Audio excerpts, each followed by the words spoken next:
Hello BookTube, this is a shelf tour. As you can see, I've emptied out a couple blocks here. Our last shelf tour, what is this, 11 or 12? I'll put it on the description anyway. But we're moving right along. We're still in English language literature, mostly from England and Wales and Scotland and Ireland and all that. So we ended up with Women in Love, D.H. Lawrence, and we're moving right along. So this is one of these small modern library editions from the 1920s. This is Mrs. Dalloway by Virginia Woolf. I have not, has an introduction by Virginia Woolf. Modern Library, New York, 1928. So, yeah, I have not read as much of Virginia Woolf as I should. I know she is beloved and very much admired by people that whose judgment I trust. And that's it on Virginia Woolf. Can you believe that? Oh, terrible. But we'll move right on to George Orwell. This is his essays. Wonderful, wonderful book. This is one of these Everyman Library one-volume things. There you go. Well, let's try to figure out this glare, no matter where I move around here. Selected and introduced by John Carey. It's number 242 in their library. Borzoi book, Alfred Knopf. But he originally came out with, oh boy, there's a list of dates. This is the 5th printing.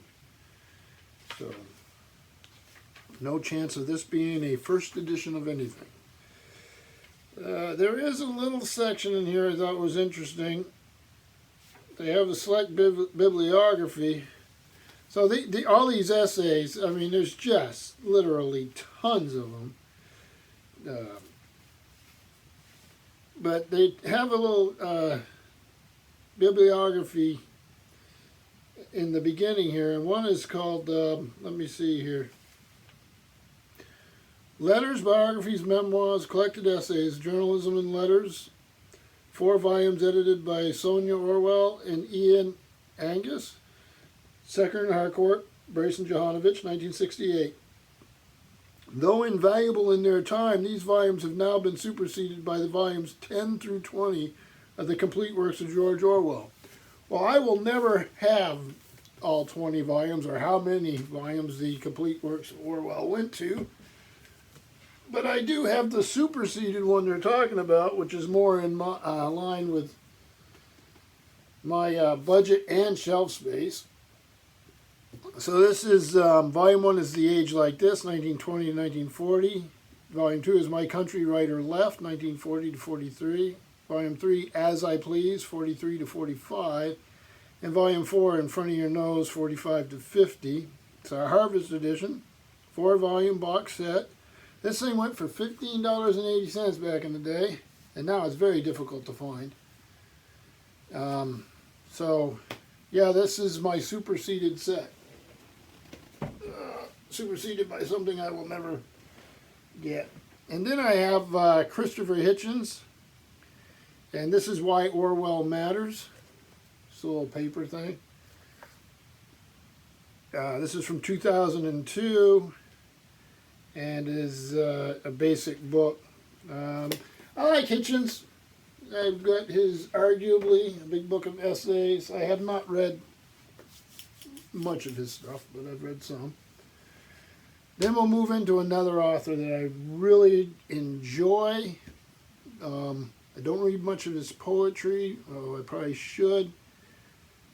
And his novels either are good, or every once in a while go a little bit above good for me. And we'll see he does other stuff as well. And that is Robert Graves. Here's an old I, Claudius.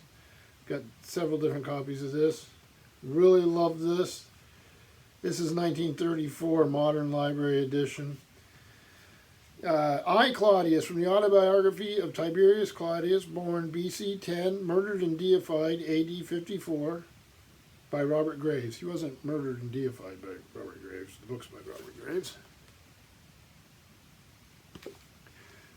I first ran in, like many other people, I would imagine, we had it on PBS over here, a BBC production of I, Claudius with Sir Derek Jacobi, and a wonderful, wonderful cast. If you can find, I would imagine that you could watch it either on Netflix or YouTube or something. The whole series, absolutely loved it. Absolutely loved it. I was a young fellow when I watched it when it first came out, so caught my imagination right off. Then here is The White Goddess, amended in large edition by Robert Graves. So another Robert Graves book. And this is, a lot of poets use this as a source book. The White Goddess, a historical grammar of poetic myth. The earliest European deity was the white goddess of birth, love, and death, visibly appearing as the new, full, and old moon, and worshipped under countless titles. She was beautiful, generous, fickle, wise, and implacable. The white goddess is far more than a long discredited pagan deity. She is still alive, and her worship takes many strange forms both inside and outside the convention of Western morality. In particular, she continues as the ninefold muse, patroness of the white magic of poetry. So this is an idiosyncratic view by Mr. Graves. He had many. Excuse me. I'm losing my voice here today. Then I have here Folio Society, The Greek Myths. Beautiful box set.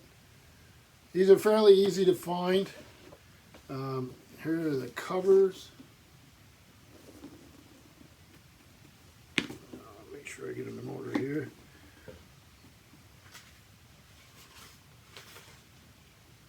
London, the Folio Society, introduced by Kenneth McLeish, illustrations by Graham Baker, and the illustrations are very nice.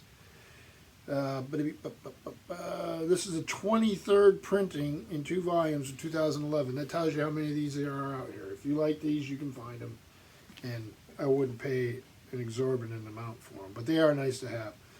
And this is just his telling of Greek myth. So here we have the birth of Eros. Excuse me. Of course, now that I want to find an illustration, I will be challenged. So here we go. Beautiful volumes. These are the end papers. Love having them. I take them down once in a while because if I have a question or something, it's always fun to look at.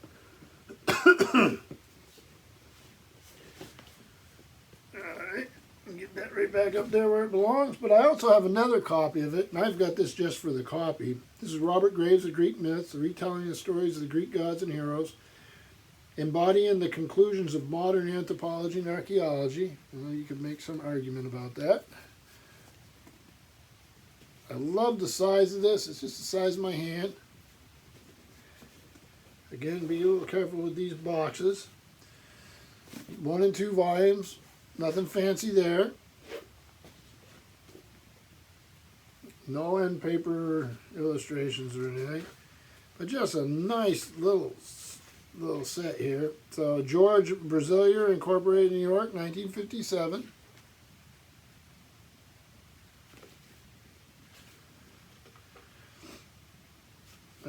But first published in 1955, reprinted in 57 by Penguin Books Incorporated. Just a standard little volume. Don't know why, I just like it. I really do.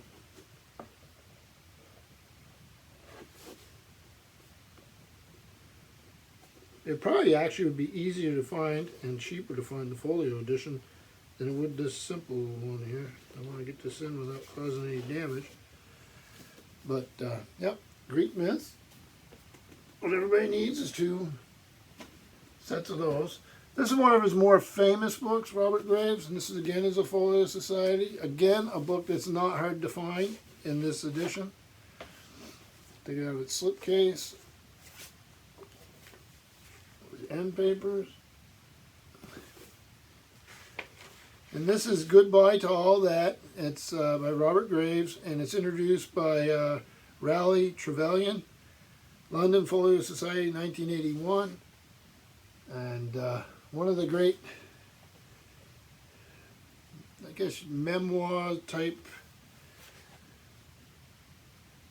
military history type. I mean, it's his Graves and his generation and what they went through and the losses. Like here's Sigurd Sassoon, what they lost in the Great War. I mean, trench warfare, loss of a generation. Pretty harrowing reading. Probably due for a reread. I probably haven't read this in 30 years. I actually probably have not read this since it came out in this edition, 81. Yeah, that's probably the last time I've read it. Can't swear to it, but I would think it had been at least that long. I don't think I would have read it much younger than that. Then here are two of the vintage paperbacks, again of I, Claudius, but also with Claudius the God.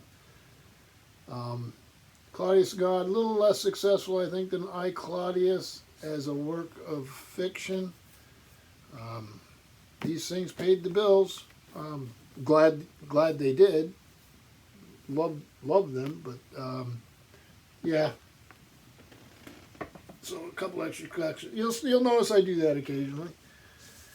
Then the last Robert Graves in this folio box set, or slipcase volume, excuse me. Count Belisarius.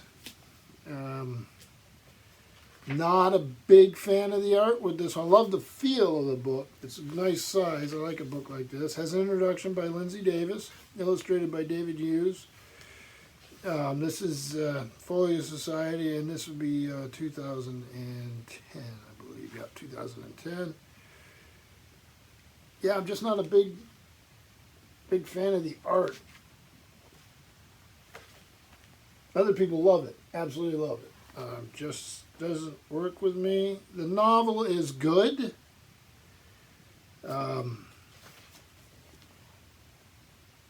Worth reading.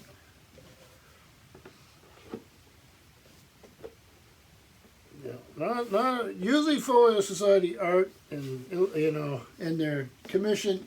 They also have nice commissioned introductions to the work. The art they put a lot of thought into, or historic photos or maps, whatever is appropriate to the book. So they do add value to a lot of these titles. I like having them. Next thing I have again is a folio. This is The Wind in the Willows. Beautiful slipcase on this one. There you go.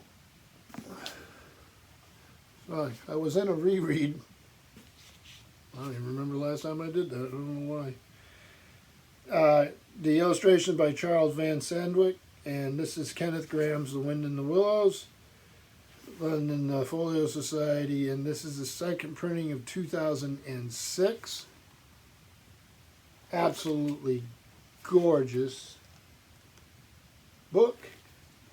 An absolutely wonderful story. It's one where I think you need little spot illustrations and the color illustrations. They just add so much to a book like this. And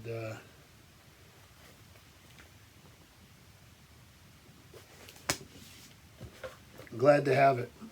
Really glad to have it. Then I'm going to finish up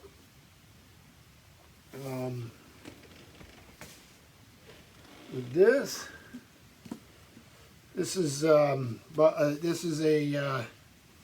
a memoir or an autobiography by the author of Watership Down. It's Richard Adams, The Day Gone By, Alfred A. Knopf, New York, 1991. And it is the first American edition. Many of you will remember that book and